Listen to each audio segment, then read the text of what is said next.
പലതരം വീഡിയോസും കണ്ടിന്, പലതരം ആൾക്കാരെയും കണ്ടിന്. ഇത് കണ്ടില്ലേ, തളങ്കര പടിഞ്ഞാറിലെ ഒരു കൂട്ടം ജനങ്ങൾ. അത് പ്രായപരിധിയില്ല, ഒരുപാട് ചെറുപ്പക്കാരുണ്ട്, മിഡിൽ ഓർഡറിലുള്ളവരുണ്ട്, വൃദ്ധന്മാരുണ്ട്. എല്ലാവരും ചേർന്ന് രാവിലത്തെ സവാരി ഈ രീതിയിലാണ്. പഴയകാല ക്രിക്കറ്റ് കളിക്കൽ, ഫുട്ബോൾ കളിക്കൽ, ഗോരി കളിക്കൽ, ഗോട്ടി കളിക്കൽ. ക്രിക്കറ്റൊക്കെ സാധാരണ മട്ടിൽ ബാറ്റ് കൊണ്ട്, അത് കഴിഞ്ഞ് നേരെ പോയി സ്വിമ്മിങ് ചെയ്യൽ, ഒന്നിച്ചിരുന്ന് ഭക്ഷണം കഴിക്കൽ, പാട്ട് പാടൽ, ബ്രേക്ക്ഫാസ്റ്റ് എല്ലാവരും ചേർത്ത് 10-20 പേരുണ്ടാവും. ഇത് ഒരു ദിവസമല്ല, ആഴ്ചയിൽ കുറഞ്ഞത് 3-4 ദിവസം ഈ പരിപാടിയാണ്. അതിൽ കൂടെ നമുക്ക് മനസ്സിലാക്കേണ്ടത് എന്തെന്ന് വെച്ചാൽ അവർ ഐക്യം ദൃഢപ്പെടുന്നു. അതിലുപരി നമ്മുടെ ടെൻഷൻ കുറയുന്നുണ്ട്, കൊളസ്ട്രോൾ കുറയുന്നുണ്ട്, അതുപോലെ തന്നെ ഷുഗറിന്, അതായത് മനസ്സിന് സമാധാനം കിട്ടുമ്പോൾ തന്നെ, ടെൻഷൻ ഒഴിവാക്കുമ്പോൾ തന്നെ 60% നമ്മളെ അസുഖം ഭേദമാകുന്നുണ്ട്. അതിലൂടെ ചങ്ങാത്തം വർദ്ധിക്കുന്നുണ്ട്, സ്നേഹബന്ധത്തിന് ഉറവിടം ഊർജപ്പെടുത്തുന്നുണ്ട്.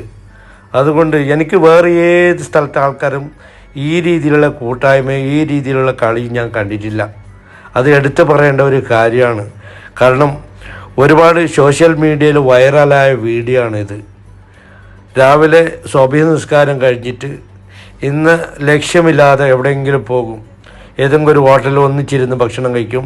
അതും അല്ലെങ്കിൽ എല്ലാ വീട്ടിൽ നിന്നും ഓരോ പലഹാരങ്ങൾ ഉണ്ടാക്കി കൊണ്ടുവന്നിട്ട് ഒന്നിച്ചിരുന്ന് കഴിഞ്ഞ് പാട്ടൊക്കെ പാടിയിട്ട് അവർ വൈൻഡപ്പ് ചെയ്യും. നല്ല കണ്ടില്ലേ, കമ്പ വലിയ അത് ഇത്, എന്തോ ഒരു രസം. യങ്ങാവുകയാണ്, വയസ്സ് ഇതിനൊരു പ്രശ്നമേ അല്ല എന്നുള്ളതാണ് ഇതിൻ്റെ അടിസ്ഥാനം. അതുകൊണ്ട് മറ്റുള്ളവരും ഇത് മാതൃകയാക്കുക.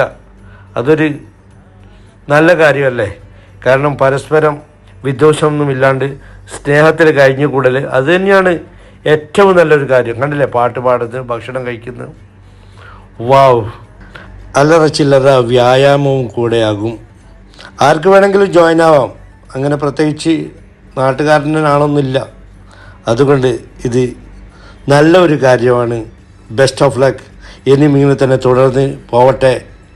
Have a nice day. Good bye.